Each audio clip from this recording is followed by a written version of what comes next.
हाँ नहीं line by line पूरा तो ये डेवलप कहाँ ले रहा है तारी बाय डेवलप नहीं कहाँ लगे হ্যালো এভরিওয়ান, আমি রূপা। আমার নতুন একটি ব্লগে সবাইকে ওয়েলকাম। সকাল এখন 5:30 মতো বাজে। আমার কিন্তু ব্যাগ পুরো রেডি, আর এই যে দেখো ছেলেও কিন্তু রেডি। যেহেতু সকাল 5:30 সেহেতু ছেলের চোখের ঘুম এখনও ভাঙেনি।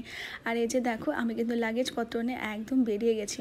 গাড়িটাও এখানে পুরো রেডি, এখন গাড়ির মধ্যে চলছে লাগেজপত্র রাখা। আর এখানে কিন্তু শুধু আমরা নই, আমাদের সাথে আছে আমার হাজব্যান্ডের ফ্রেন্ড এবং তার ওয়াইফ। তো আমরা সবাই মিলে যাচ্ছি। আমাদের যে জায়গায় আমরা আছি সেখান থেকে অনেকটা দূরের রাস্তা, সে উড়িষ্যার মধ্যেই পড়ে। সেই জায়গাটির নামও বেহরামপুর। তো সেখানে আমরা যাচ্ছি। সেখানে আমাদের একটা ছোট্ট কাজও আছে, একটু ঘোরাফেরারও ব্যাপার আছে। আর ছেলের জন্য একটা মানত করেছিলাম, সেই মায়ের মন্দিরে গিয়েও আমাদের পুজো দিতে হবে। আর আমরা কিন্তু বাড়ি থেকে বেরিয়েছিলাম সকাল 6টায়, আর আমরা যেখানে পৌঁছানোর কথা সেখানে পৌঁছেছিলাম ওই বিকেল 5টা মতো। এর মধ্যে কিন্তু আমরা মাঝখানে এক জায়গায় ব্রেকফাস্ট করেছি। তারপর কিছুটা গাড়ি চলার পরে আমাদের মনে হলো একটু ব্রেক নেওয়া দরকার, একটু কফি খাওয়া দরকার। তো সেই জন্য সবাই একটু আমরা কফি খেয়ে নিয়েছি, সাথে ছিল ঝালমুড়ি। তো ঝালমুড়ি কফি খেয়ে আমরা কিন্তু একটু ঘোরাফেরাও করেছি মাঝপথে, কেননা আমরা যে রাস্তাতে যাচ্ছিলাম সেখানে কিন্তু এত সুন্দর একটা জায়গা পড়ে। তাই সবাই মিলে ঘোরাফেরা করে সবাই নিজেদের মতো করে ফটো ভিডিও করে নিয়েছি। তারপর যেহেতু অনেকটা পথ, এই জন্য আমরা কিন্তু আবার রওনা দিয়ে দিয়েছি। আর রওনা দিতে দিতে আমাদের কিন্তু লাঞ্চ টাইম হয়ে গেছিলো।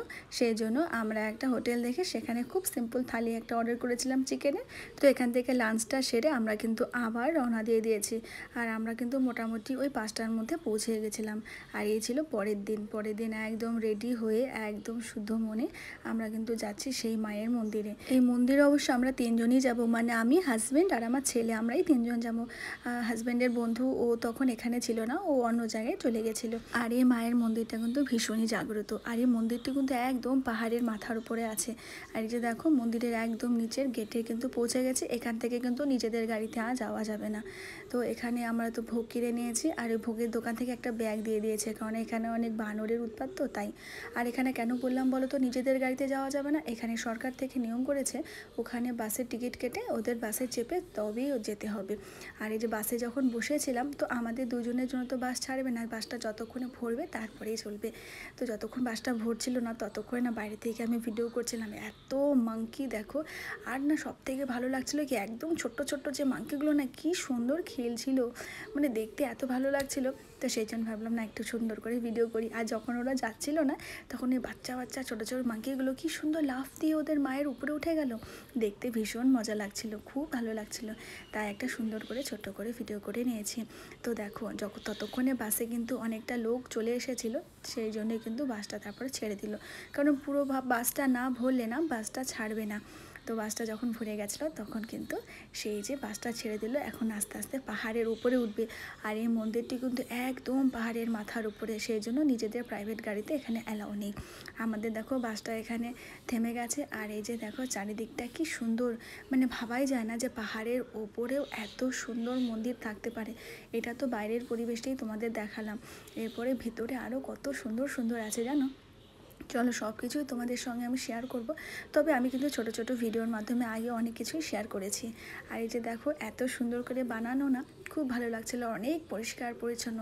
তখন কিন্তু ওই সকাল 7টা মতো বাজে, কি সুন্দর সবাই দেখো যে যার কাজে লেগে গেছে। ওই আর কি মন্দিরের চারিদিকটা সবাই মিলে কি সুন্দর করে পরিষ্কার করা, তারপর ছোট ছোট দোকানগুলো কি সুন্দর বসানো হচ্ছিলো। এখন তো সকালে 7টা মতো বাজে, তো সেই জন্য। আর ভিতরে কিন্তু একদম ক্যামেরা অ্যালাউ ছিল না, সেই জন্যই আমার কিন্তু ক্যামেরাটা অফ ছিল। আর এই যে অফ করার পরে তবেই আমি পুজো দিয়ে একসাথে বেরিয়ে এসেছি। আর বেরিয়ে আসার পরে একদম পাহাড়ের ওপরে যেহেতু মন্দির, ভাবলাম পাহাড়ের ওপর থেকে নিচের ভিডিও একটু নিই। কি সুন্দর দেখতে লাগছে না, মনে হচ্ছে কত কাছে, কিন্তু কাছে ছিল না, আমি অনেক জুম করে ভিডিও করেছিলাম।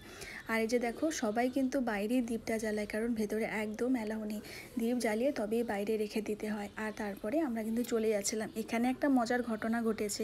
এই যে আমাদের ভোগের যে ব্যাগটা ছিল, এই ব্যাগটা এখানে রাখাতে এই মাংকিগুলো এসে আমাদের পুরো ব্যাগটা নিয়ে চলে গেছে। ব্যাগের মধ্যে আমাদের ভোগ ছিল, ঠাকুরের ফুল ছিল, আরও কত কিছু ছিল। আর আমার ছেলে বলছে আমাকে ছেড়ে দাও, আমি লড়াই করে নিয়ে আসবো। তো তো চলো ওটা তো আর পাওয়া যায়নি, আমরা আবার নতুন করে একটা ভোগও কিনে নিয়েছি। তারপর আমরা আবার সেই বাসে উঠে গেলাম, কারণ এই বাসটাই আমাদের আবার সেই নিচের জায়গায় পৌঁছে দেবে। আর এটা ছিল পরের দিনের ভিডিও, মানে বাড়ি ফেরার দিন। যখন বাড়ি ফিরছিলাম চারিদিকটা এত সুন্দর লাগছিল, পাহাড়ের ওপরের পরিবেশ কার না ভালো লাগে বলো? আমার তো ভীষণই ভালো লাগে। তোমরা বুঝে আমার ভিডিও দেখতে দেখতে তোমরাও বুঝে গেছো যে পাহাড়ের পরিবেশ আমার কতটা ভালো লাগে। পাহাড়ের পরিবেশটাই না একদম অন্যরকম। আমি কেন, আমার মনে হয় সবাইকেই ভীষণই ভালো লাগে। তো এখানে না এক জায়গায় আমার হাজব্যান্ড আবার একটু গাড়িটা দাঁড় করিয়েছিল, বলেছিল এত যখন ভালো লাগছে চারিদিকটা তুমি সুন্দর করে দেখে নাও। আর তারপরে এখানে কিন্তু আমরা সবাই নেমেছিলাম, সবাই সুন্দর মন প্রাণ ভরে পাহাড়ের পরিবেশ দেখে, কেউ ভিডিও করে, কেউ ফটো নিয়ে আমরা কিন্তু আবার আমাদের গন্তব্যস্থলে রওনা দেব। আর যেহেতু পাহাড়টা ভেঙে যাওয়ার ভয় থাকে, সেহেতু কিন্তু নিচে পাহাড় বাঁধানোরও কাজ চলছিল। তো চলো, আমাদের তো অনেকটা পথ এখনও বাকি আছে, অনেকটা যেতে হবে। তাহলে আজকের মতো এখানেই শেষ করছি, দেখা হচ্ছে তোমাদের সঙ্গে পরে অন্য একটি ভিডিওতে।